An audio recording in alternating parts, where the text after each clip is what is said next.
猿払公園来たべや。この日は風が強くて諦めそうになったけど、せっかく来たからけっぱったスタンプはどこだべか。ここは掲示板。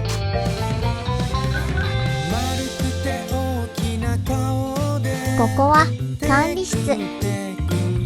どこかな。あったあった。スタンプ台あったよ。慎重に押してみる。どうかな。できた。